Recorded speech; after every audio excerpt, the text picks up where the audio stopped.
I couldn't believe some of the things they wrote about the prequels, you know? I mean, but really, beyond, I didn't like it. You ruined my childhood, and I'm still angry about the way they treated Jake Lloyd. He was only 10 years old, that boy, and he did exactly what George wanted him to do. Believe me, I understand clunky dialogue. So I almost got hornswoggled in that documentary where they weren't calling it The People versus George Lucas at the time, but I could tell from the questions they were asking me, it was an open invitation to trash George. George Lucas raped our childhood. George Lucas raped our childhood. George Lucas raped our childhood. George Lucas raped our childhood. George Lucas raped our childhood. George Lucas raped our childhood. And I have issues with George, but I love that man. You go to make a movie and all you do is get criticized, and people try to make decisions about what you're going to do before you do it. You know, it's not much fun, and you can't experiment. You can't do anything. You have to do it a certain way. I don't like that. I never did. I started out in experimental films, and I want to go back to experimental films. But of course, nobody wants to see experimental films.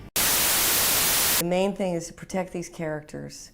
Make sure that they still continue to live in the way that you created them.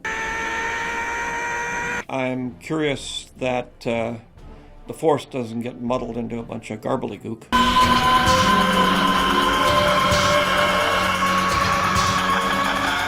Can I just say, though, a lot of times I would say to Ryan, we got to think about the fans. And he said, no, we got to think about the story, and we got to think about our movie. Which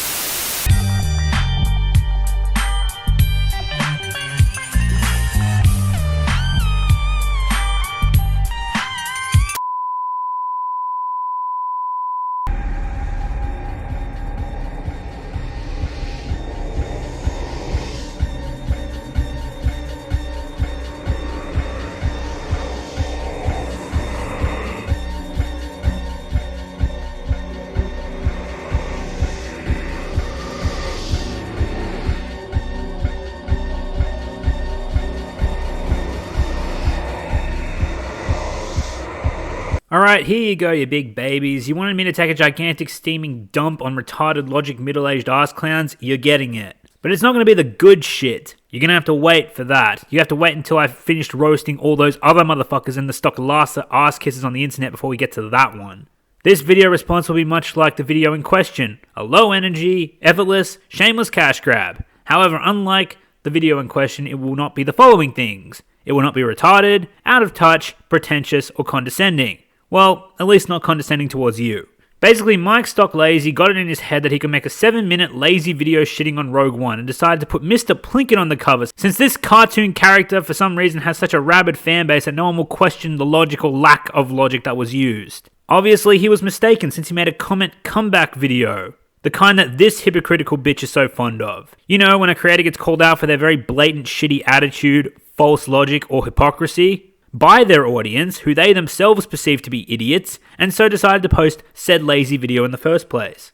We will tackle that video as well throughout this response, but basically Stock Lazy wasn't particularly happy that his audience decided to use their brains, and so made a very condescending video where he cherry-picked comments in order to massage his heavily misplaced sense of an ego that he seems to have.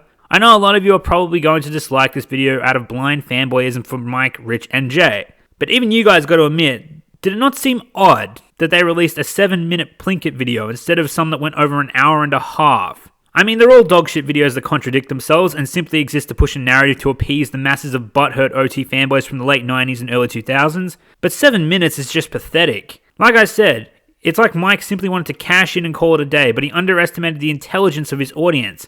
Why make a 90-minute Plinkett video when 7 minutes will get the same response just fine? The comment comeback is the same deal. Now, before we go on, don't think I'm advocating for Disney with this video. I'll happily admit that I do like Rogue One. I think it's great, or at the very least, I think it's good. Reason I say that is because it made an honest attempt to try and expand upon the original movies, the Rebellion, the Empire, and the Death Star, whilst also telling its own self-contained narrative about a small group of characters, one of whom is the main protagonist, the other of whom are just static and, for the most part, simply along for the ride, but provide further context for the galactic civil war and its impact on those who dare to rebel against the oppression. At least that's the idea. Not to mention the action set pieces on top of all that were just awesome. And aside from the CGI characters of deceased actors, I wouldn't say that the people behind this movie did anything to disrespect what Star Wars is. Whereas disrespecting the franchise and its fans is something that these three movies excelled at. Now that's not to say I think the movie's flawless either, not by a long shot. We will touch on the flaws towards the end of the response. And lastly, if you're new to my work, you can probably tell I'm not a fan of retarded lard media. And while it shouldn't be any surprise that I'm a huge advocate for the Star Wars prequels, and this man, this butthurt fat fuck, made a video on this platform back in the day when YouTube was at a point in its lifespan where it had a severe lack of common sense on the platform, and that started an internet bandwagon of hatred towards this man, which eventually led to this. And now we're stuck with this. You're probably also wondering, oh well, who cares? What does it matter if they're shitting on Rogue One? Rogue One's a Disney movie. Who cares if they didn't like it? First of all, I couldn't care less what they did and did not like about any given movie. What triggers me is the logic they use and how flawed it actually is, yet people still take it as gospel. You're probably wondering, if I'm such a Lucas dick rider, guilty as charged, why am I defending Rogue One, a Star Wars Disney story? Well, to be perfectly honest, if you create a piece of work that is based off another person's IP, an intellectual property pertaining to one man's intellect and voice, for their own creation, which cannot be replicated, mind you, then the adaptation is simply fanfiction and nothing more. But that doesn't mean that there can't be any good fanfictions out there. Objectively, well-written, consistent, and entertaining fanfictions. And that's simply what Rogue One is in my eyes. Again, not without its flaws. And there certainly is plenty. But Disney can make good fanfictions if they cared to. They just don't. They'd rather just milk the franchise for all it's worth whilst trying to erase the good that came before. But also simultaneously relying on the past to make money from every single one of their newer movies. Which is extremely disrespectful and honestly infuriating. But in the case of Rogue One, retarded logic media did an absolute abysmal job in breaking down the issues with the movie. And we are going to go in depth as to why that is. So without further ado, let's get into this. Why, hello. It's me, Mr. Plinkett. I'd like to talk very briefly about Disney's Marvel's Star Wars Rogue One, a Star Wars story by Disney, a conglomerate corporation. You ought to know, you bought it. There's been a lot of discussion on this movie recently. Some say it's the worst thing since the prequels, Right, and what chump said that, I wonder? while others say it's the best Star Wars movie ever because it's got the best action and the most explosions. Wow. Straw man much? I mean, that is how you like to preface a good chunk of your arguments, isn't it, Mike? If you're someone who's under the age of like 20, who says his least favorite film in the series is The Empire Strikes Back because it was the most boringest one, then I suggest you shut this review off right now before I carefully explain how much of a fucking idiot you are. Here's the thing about opinions. They're all wrong unless they're mine. Oh, was that meant to be funny? I honestly don't know because your ego is so wrongfully inflated by the utter shit that's come out of your mouth over the past decade and the circle jerk you've managed to create for yourself on this platform and the rest of your middle-aged boy band that I wouldn't be surprised if this was said in earnest. On that note, let's discuss, shall we? I'm gonna have a fucking field day with this one. In filmmaking, there's a concept called the triangle of truth. This idea includes three things: fast, cheap, and good. The idea goes that you can't have all three. Are you sure about that? You can make it fast and cheap, but it's not going to be good. And you can make it good and fast, but it's not going to be cheap. Last chance. And so on. You get the idea, I hope.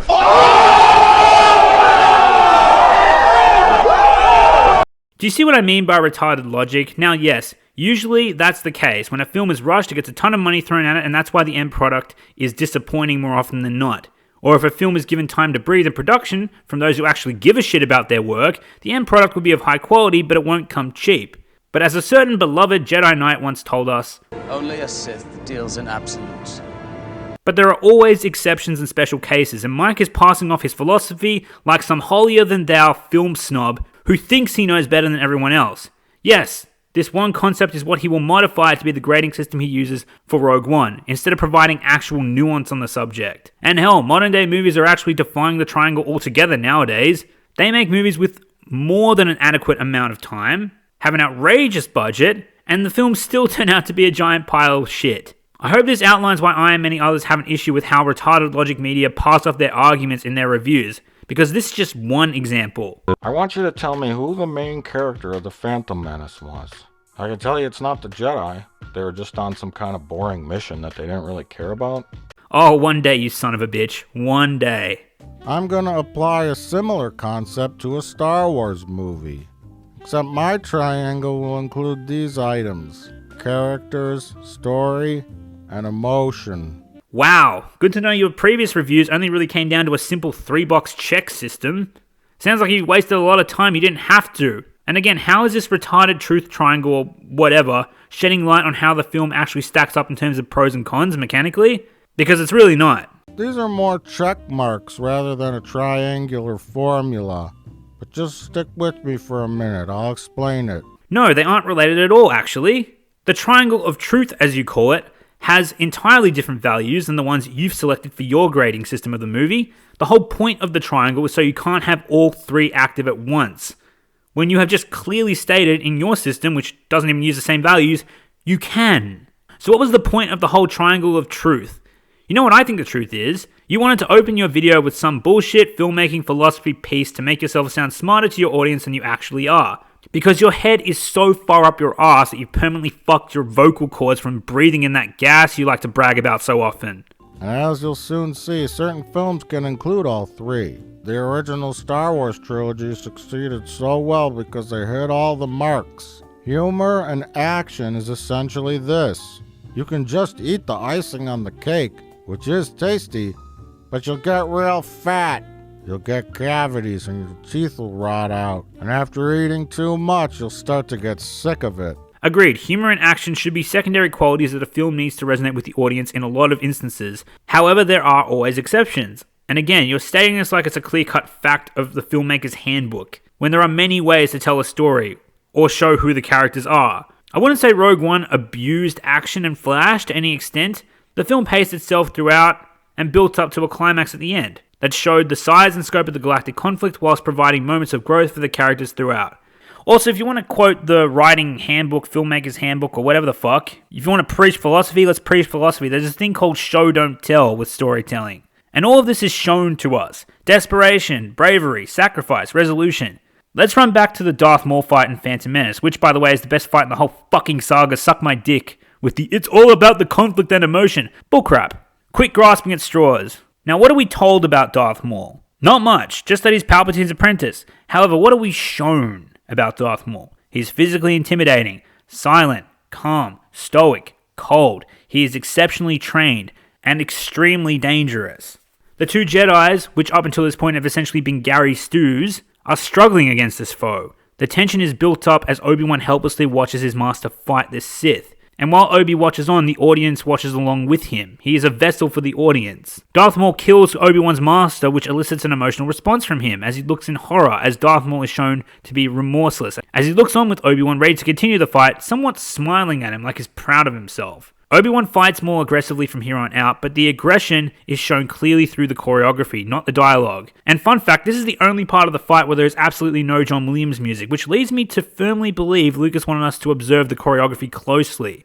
Again, show don't tell. After Maul bests Obi-Wan yet again, we see another side of him, slashing his saber just above Obi's head after he slowly walks over and kicks the saber off the edge, showing us the arrogant ways of the Sith, and of Darth Maul himself. All of this is observed through the fight and the choreography itself. Not one word of dialogue aside from Obi-Wan's outburst is spoken. Violence and action as well as humor is the icing on the cake in many films, sure. But violence is also a tool for storytelling, and in many instances the action is the story, sheds light on the characters, and tells the audience who these characters are and how they conduct themselves. And don't make the audience feel bad for indulging themselves in a badass Star Wars fight. Fuck you. You need a nice soft cake to balance it all out. Just like the Force. All is as the Force wills it. Remember the Force? Yeah, it's the most important thing in Star Wars. Why wouldn't they reference it? Granted, some characters reference it when they really shouldn't, but I'm still not going to roll my eyes every time Disney reminds us of the old movies, if it fits into the timeline and era of which the Star Wars film is taking place in. Let's take a look at The Force Awakens. Now I hit 2 out of 3 marks. What did you think of Star Wars: The Force Awakens? Well, I loved it. She made it passable. It was everything I hoped it would be. Our characters had some likable qualities to them. You set me up for it. That was pretty good. Moments that made them feel like real people, which helped us connect. Yeah, sure, the characters had potential, and they emoted, but they contradict themselves throughout the film. We still don't know their motivations, or how the fuck they can pull off extremely difficult feats with ease. They're essentially cardboard cutouts, trying to fill the void as discount Han, Luke, and Leia. They can mostly act, and emote, but they are still shit characters. More so now than ever thanks to The Last Jedi. We rooted for them, we felt for them, and we suffered with them. Thus, we had an emotional connection when shit hit the fan. If The Force Awakens didn't retread A New Hope's plot, it'd get a big check mark right here. But it did. And I don't think I need to go into this any further. Well, that's just fine, because I will. And I'll use the checkmark system you've so lovingly provided, you dumb shit. Characters. An ambitious yet hopeful slave boy gets selected and trained as a Jedi against the initial wishes of the higher Jedi authority.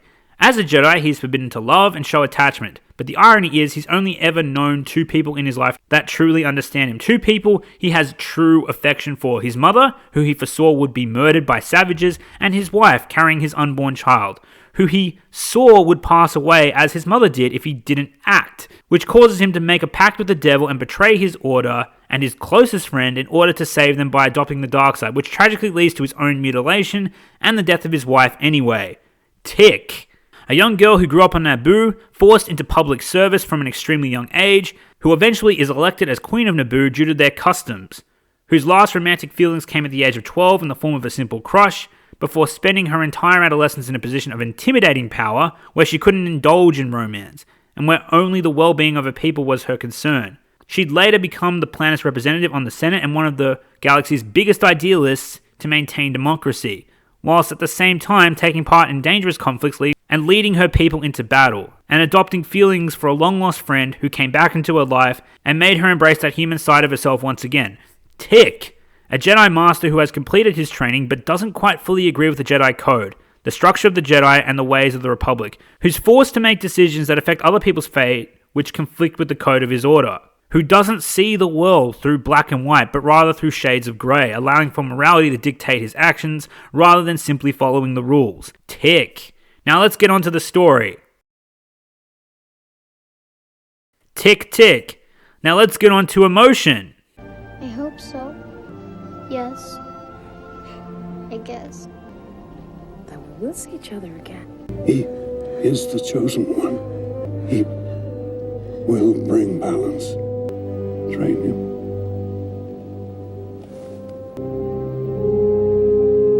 Oh, my grown-up son. I'm so proud of you, honey. Stay with me, Mom. Everything.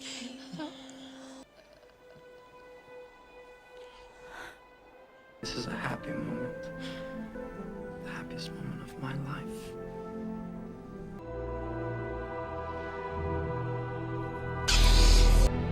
You are the chosen one!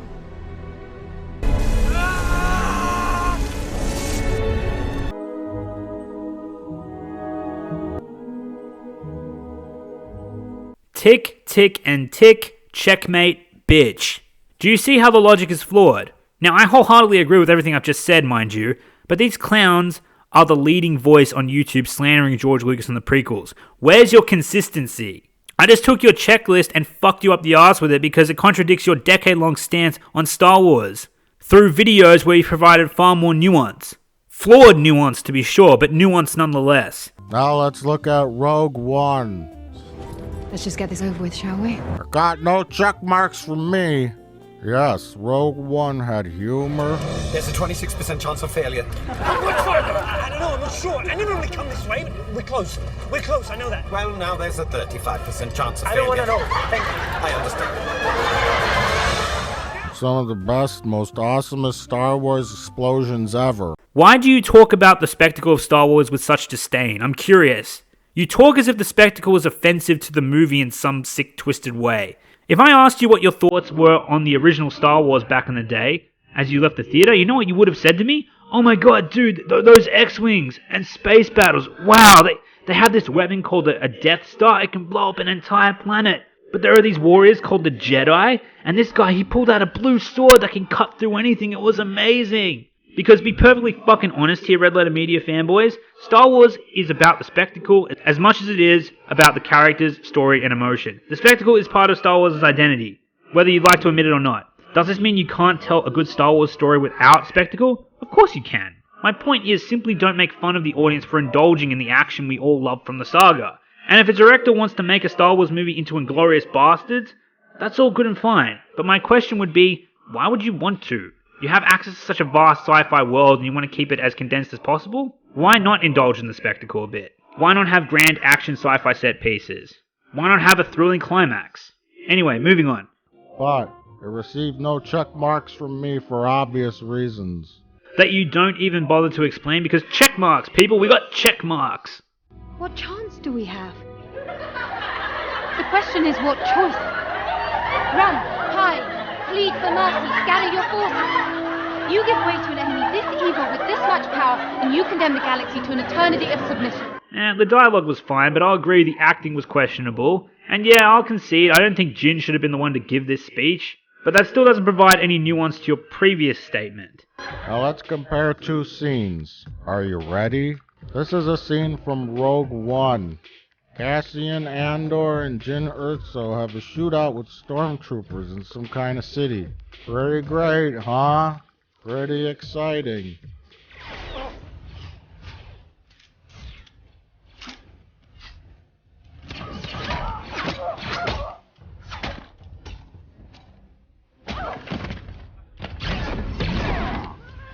Well, the only issue I took with it is that it made the stormtroopers look like chumps. But again, spectacle. A feast for the eyes. It was enjoyable to watch for just about everyone. Also, it was kind of jarring to just open up with the scene like that. You go on to make a point about context. It would have been more fairer to the film to provide your audience with the context for this clip, and maybe explain what the characters are doing here, and why there's so many stormtroopers, because with context, this scene is actually much more gripping. Now here's a similar scene from A New Hope. Get behind me! Get behind me! There's one difference between these two scenes. One contains characters we actually like. False equivalence. First off, the scene was built very differently. There's more tension because the characters are clearly trapped in a much more vulnerable position to be shot at, and the scene makes a point to outline this for us. Secondly, it's easy for you to make that statement saying that you care about the characters more because you have the full context of the original trilogy. Up until this point, Han was a sleazebag, Luke, while having gone through a tragedy, was still quite bland as a character, and Leia had just been a snarky little bitch for the whole movie. I mean, it's not like I wanted them to die or anything. Like, I cared about them the first time I watched the movie. Both movies. So you can't definitively say that we don't like Cassian and Jyn, or that everyone likes Han, Luke, and Leia up to that point. Can't get out that way. Looks like you managed to cut off our only escape route. Maybe you'd like it back in your cell, Your Highness. Hear them saying things to each other? We understand their perspectives. It's like we know them. Yeah, their perspective was that they wanted to live. That's very easy to get behind. And yeah, I will concede Han and Leia's interactions were infinitely more entertaining than Cassian and Jyn's. It's not like I'm going to die on that hill. But just because one film performs an aspect better doesn't make the other film inherently shit. You need to explain why it fails on its own grounds. I can't hold off forever. Now what? This is some rescue. When you came in here, didn't you have a plan for getting out? He's the brains, sweetheart. We like them. Now here's my re-edit when you have a movie written with unlikable characters who have nothing to say. Oh joy, a Plinkett re-edit. I'm sure this won't be biased as fuck and contrived in any way.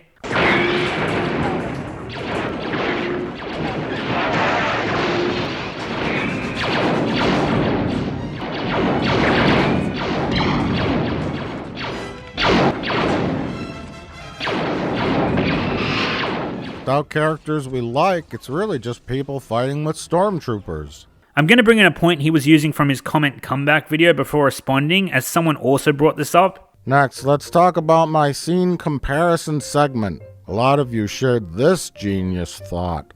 So, the characters are bad because they are not talking in the middle of a battle. Sorry, it's not Naruto? Naruto? What the fuck is Naruto? Is that some kind of spicy noodle? Oh no, 'cause noodles give me gas. The spicy Chinese noodles usually come out of my butthole like a Play-Doh factory. Usually just seconds after I eat it. Is that why they call it Panda Express? Anyway, hey Minnie Einstein, my comparison wasn't meant to be literal. Like, only good characters have to literally talk during a fight scene? The point was to show that understanding who a character is, how they are feeling, how they react to things, what their motivation is, and so on can help enhance an action scene. In Rogue One, these characters need to do a thing, 'cause the plot needs them to. They gotta get a thing to stop a thing. They gotta stop the Death Star, 'cause we know that it's bad. Who wrote this, a 5th grader? Said the guy who bloated this abortion of a video with a 30-second tangent about noodles and gas. Anyway, so if that was the point from the get-go, how about you actually take the fucking time to make that clear? Anyway, if we're sticking with the comparison in A New Hope, Han and Luke are there to save Leia. We know Han is motivated by wealth and Luke is simply trying to do the right thing. They get attacked and all three of them are simply motivated to survive. The action scene you described can't just be summed up as they need to do a thing to destroy a thing. They need to destroy the Death Star because the plot tells them to. Matter of fact, at this point in the movie, they don't even know what the Death Star is exactly. They just heard rumors of a superweapon of some kind in the Empire's possession, which Jin's father is the lead military scientist for. Jin and Cassian are trying to get to Saw Gerrera, who admittedly Disney did an abysmal job setting up as a character, but he was Jin's mentor throughout her adolescent years. He's intercepted an Empire defector that knew Jin's father well. The rebels need Jin to help them get the message the defector was carrying, because she's the only one that Saw Gerrera would willingly let into his secret lair, and through his armed guards, without any conflict. Jin's motivation is seeking out her former mentor to try and find some closure with him, since they didn't leave on good terms, and she's desperate for answers about her father. Cassian is simply a rebel who's following orders, and has been shown to go to extreme lengths for the cause he's a part of. He's tasked with protecting Jin, as they navigate their way through Empire-occupied territory. Now we know this before the battle even starts, and I'll admit, the action in this particular scene does overindulge itself a little too much. It doesn't make the action fall flat, because again, we know what these characters are trying to do, and why they are there. Not to mention, this is like barely a quarter, if that, through the movie, whereas the part of The New Hope that you showed was around about the halfway point, or maybe about 60% through the movie. The story and the characters had a longer time to breathe. Not to mention the preconceived bias you have knowing these characters over an entire trilogy in full context before making this argument. Hell, back to the Phantom Menace, the Darth Maul fight had no dialogue whatsoever, but many of us were invested because we had followed these two Jedi Knights since the start of the fucking story. You can't just pass off the action as hollow and uninteresting with unlikable characters without sufficient nuance in your video. But oh well, that's retarded logic media for you. And finally, context. Speak of the devil. Context is something you failed to provide in this video for the majority of your arguments, as I pointed out earlier, but I can't wait to see how you use the word to your own benefit. Without the Star Wars IP and familiar things, imagine Rogue One as a movie called People Trying to Get Plans for a Super Weapon.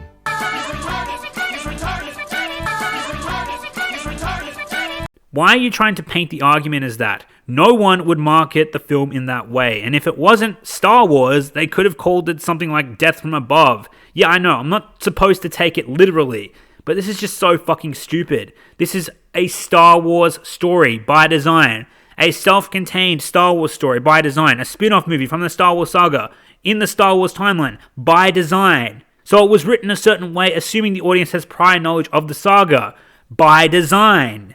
Return of the Jedi, the Star Wars film that I regard was the least good of the original 6 Lucas films, was the last chapter with 5 movies of backstory. Now, many children saw that movie as their first Star Wars film, and many of them loved it. Do you really think they had the full context for what the Force is, who the fuck Ghost Ben Kenobi is, why Han Solo is frozen in carbonite, why R2-D2 had a green sword in his droid pocket, or what the fuck that sword even is? Why Han and Leia were in love? Who the old green thing in the swamp was before he died? Of course not. Questions, questions, questions. Now, is that really Return of the Jedi's fault? Of course not. It was marketed as the final chapter of a larger story. Lucas himself has said he wanted those films to be like watching 6 parts of the same story, and each film had its own smaller contained story in between. With Rogue One, someone can walk into that movie as their first Star Wars film and see a complete story from beginning to end that fits into a larger context and universe. These characters would just be generic science fiction characters. This guy would be talking about some kind of mystical thing we never get to see, and we're just told what it is. Sort of. May the Force be with us. I'll agree it's weird that Jyn would reference the Force, although she could just be referencing it because of the blind sort of Jedi character that's been with her this whole time. It appears to guide him and keep him out of trouble, and so far it's kept him alive, so Jyn could just be referencing it as a means to wish everyone good luck, even if she doesn't quite understand what she is referencing. And no, if this movie wasn't in the Star Wars IP, it would have been written a different way. For example, and this is just me speculating here, they would have focused on fewer characters, spent more time explaining the lore and the setting they are in, and spent more time developing the characters in a story that isn't hindered by other movies with the mysterious absence of these characters. What I'm saying is Rogue One had the burden of being a spin-off in the context of a well-known universe, the same way the prequels had the burden of, well, being prequels. All in all, as a fan of the Star Wars universe, I'd say Rogue One, despite this burden, produced a competent story faithful to the universe it's set in, with moderate characters, some of which were dynamic enough to connect with, and most of which who were static, that were just along for the ride. The Force? Then these things would probably just look like this. Generic science fiction machines or robots or weapons. We'd ask ourselves, who's in charge? Who's our main bad guy? Oh wow, that sounds familiar. I want you to tell me who the main character of The Phantom Menace was. Ding, ding, ding, ding, ding, ding, ding. Fuck you. Krennic. Krennic is the bad guy. The guy who kidnapped Jyn's father and is running the Death Star program, you meatbag. And no, we wouldn't be asking these questions. Fuck you. Is it that guy? Is it this other guy? Is it that weird guy in a Halloween costume? Why are these two guys mucking up the story? And how the heck did that one guy in the giant plastic helmet choke that other guy like that? Nobody told me. The Force is what gives the Jedi his power. It's an energy field created by all living things. It Okay, before I respond to this point, I've got to be fair and show a clip of Mike responding to a comment in his other video. Let's talk about one of the more commented on subjects in my video. Context. Here's what some of you said. This is just flawed thinking. 1. You really went into the movie hoping it would re-explain the Force and Darth Vader? Now to clarify, I didn't necessarily want them to explain to me what the Force was or who Darth Vader was.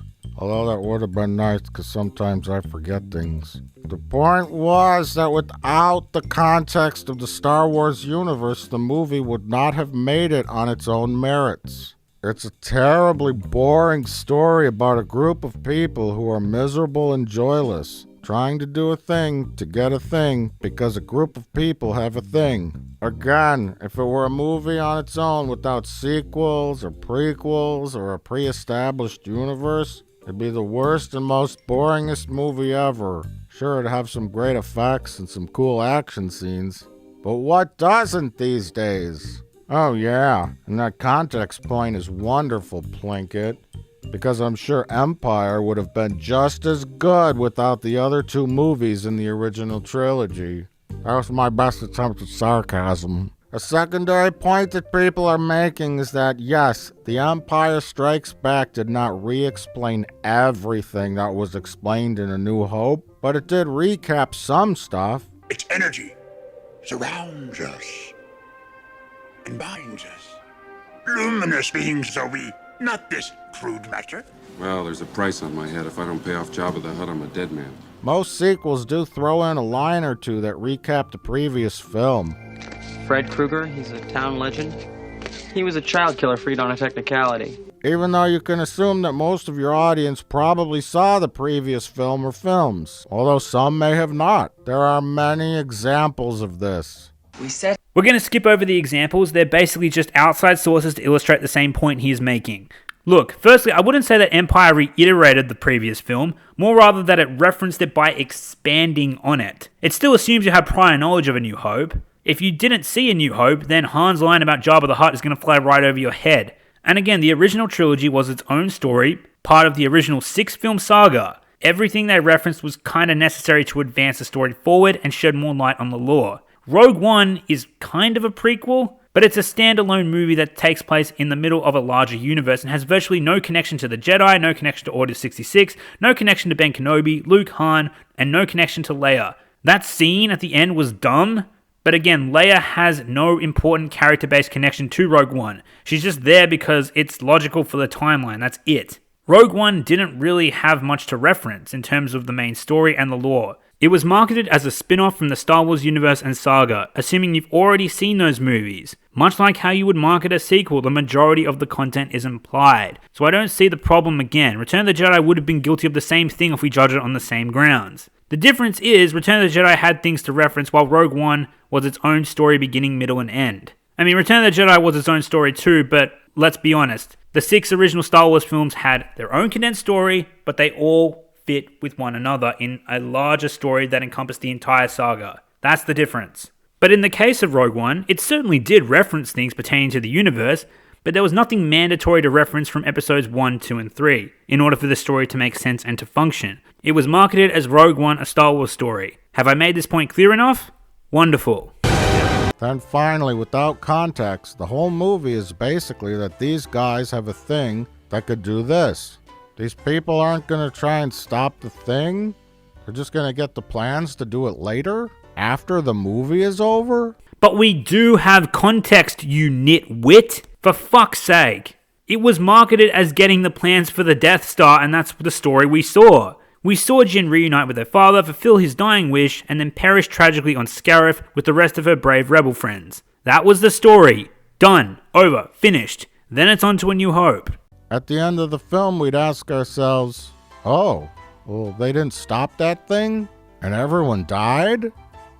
This doesn't feel like an ending. Well, that was the ending. You knew what you were signing up for when you bought the fucking ticket, so deal with it. I'm not going to repeat myself again. Also, we'd ask ourselves why the dad didn't just tell Jyn, his daughter, that all they needed to do was shoot a proton torpedo in the exhaust port. You know, the one at the end of the trench. Do we really need to steal the complicated plans just to tell somebody that? Well, first off, Galen is a war criminal. So even if he told them that, who the fuck would believe his daughter he said that to her before he died? No one, that's who. Secondly, saying, hey rebels, fly up to this giant death machine and look for the trench is a horrible idea.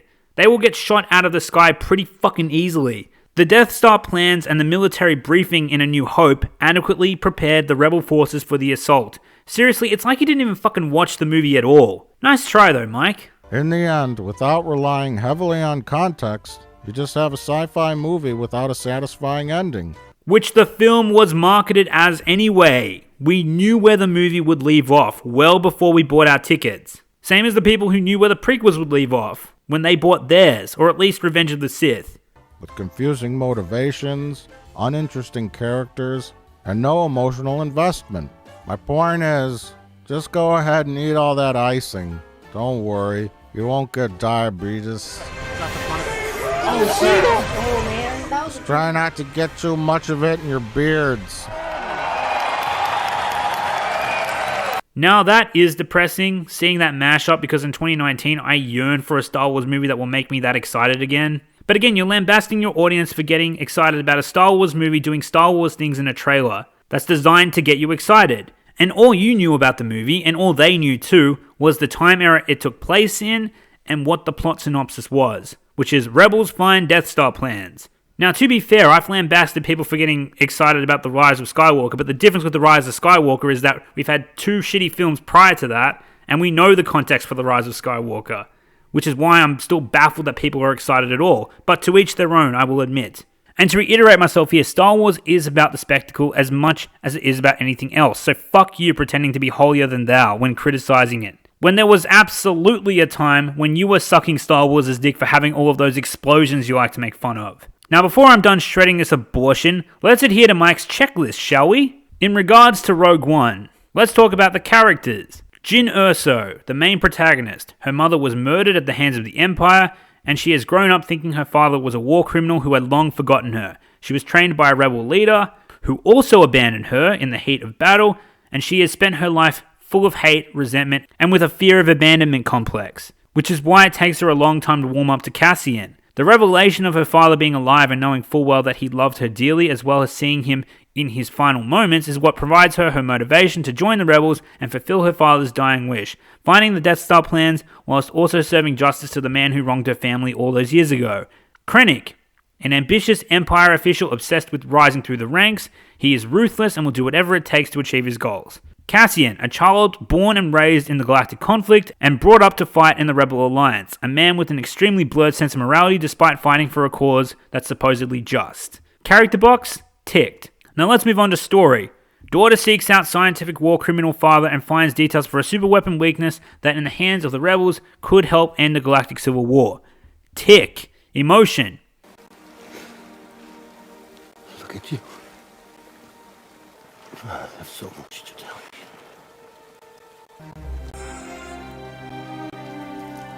Your father would have been proud of you, Jin. Tick. Mike phoned this video in.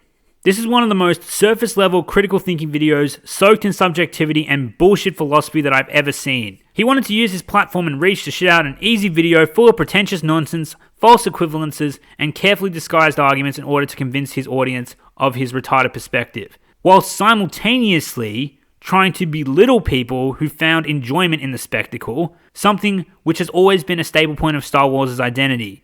And anyone who denies that, I just don't care. They're full of shit. I clapped when I saw Darth Vader! Fuck you. Oh, and by the way, Mike wanted to stroke his ego some more with these cherry-picked comments. I wanted to address these as one final middle finger, at least for this video. I can't believe he felt there were good parts to TFA. It was all awful. Because in Hollywood, remember, kids, it's not important if it's of high quality. Only if it makes money. I'm glad that you finally realized that no one wants to watch an hour-long video of a guy sitting around complaining about a movie he doesn't like.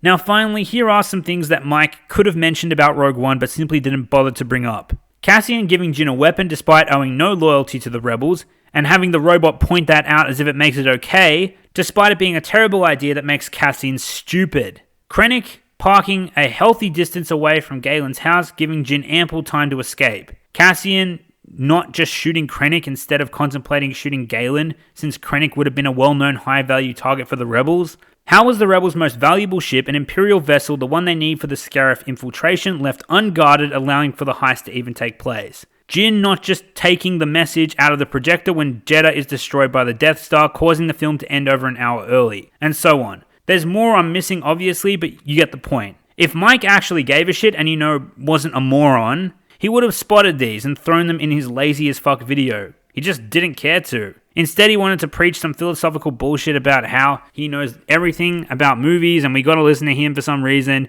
His statements are delivered in such a way as to imply that if you think otherwise, you're thinking incorrect or you're being stupid. For example, characters, emotion, and story was the checklist. If you say Rogue One has these things, in his eyes, you have a shallow sense of filmmaking and storytelling, and he'll pass you off or try to paint your argument as, sure, look at the fancy explosions. For example, if you like the saber battles in the prequels, he tries to pass you off as someone who just likes cool action and sabers by claiming that you don't appreciate true character conflict. He doesn't do this directly. It's how he phrases his arguments, or rather, how he phrases his statements. An argument requires some semblance of thought. And he does this carefully so that if you disagree with the statement, your opinion or argument is framed in a very hollow way. Red Letter Media does this a lot. It's why I'm absolutely not a fan of them. They did this to Rogue One, and they absolutely did this with the prequels. And make no mistake, they were the catalyst for the internet hate train that caused Lucas to sell the company to Disney. Lucas has gone on record blaming the internet hate as the primary reason for selling, and Mike's false sense of an ego decided to mock this fact in the opening segment of his Force Awakens review.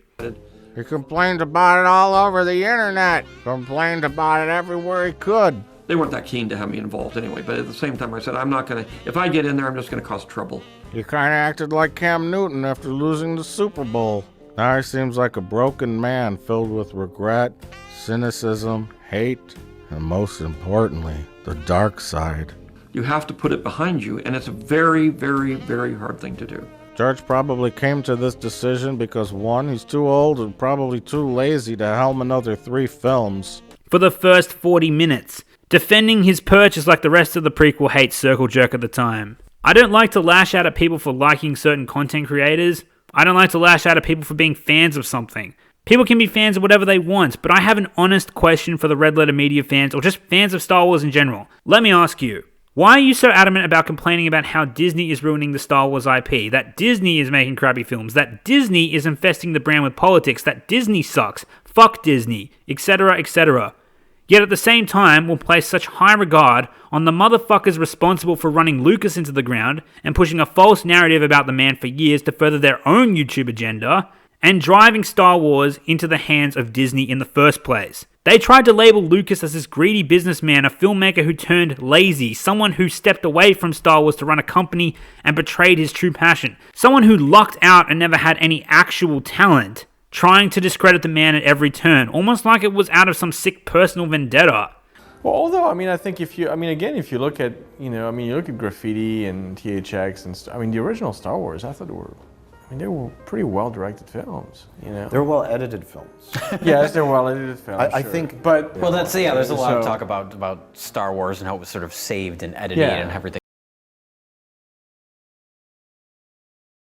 They changed, but you do look at something like American Graffiti and THX 1138, and those are both really well-made movies. I think so. I think there's real talent in George. I think there was.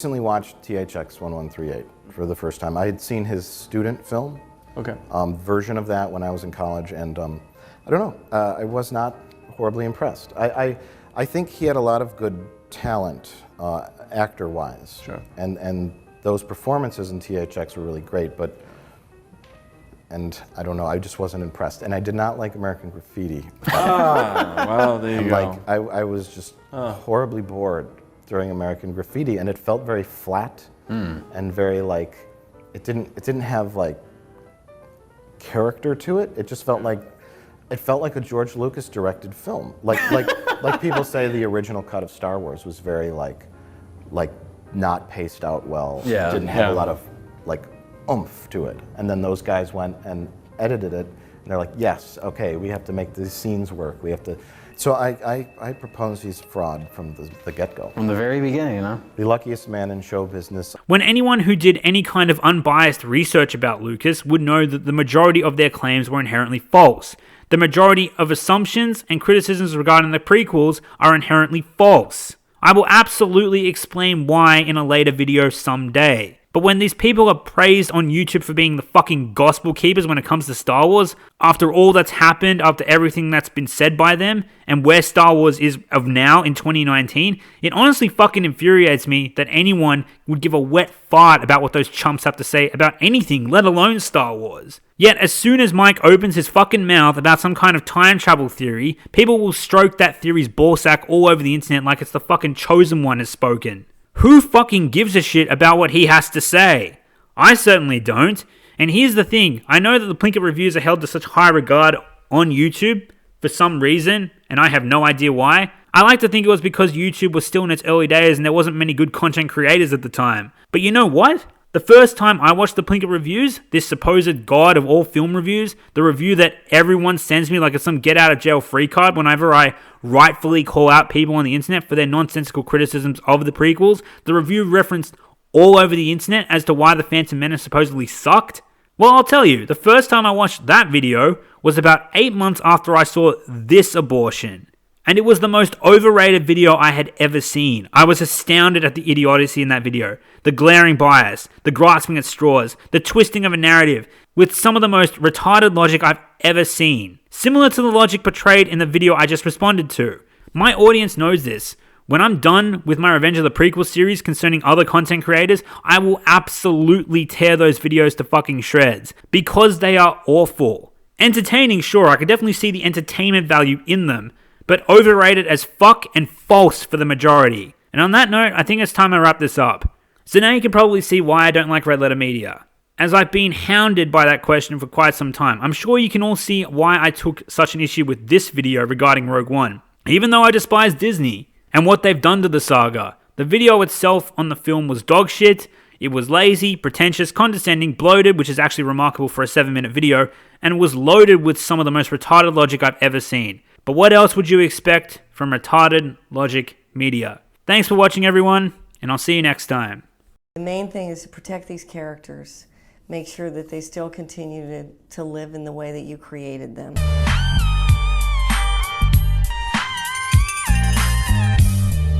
I sold them to the white slavers. Star Wars The Phantom Menace was the most disappointing thing since... Share your energy with me!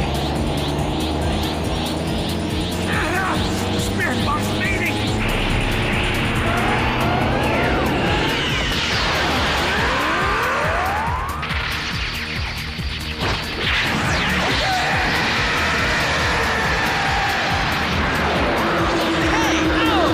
This is great.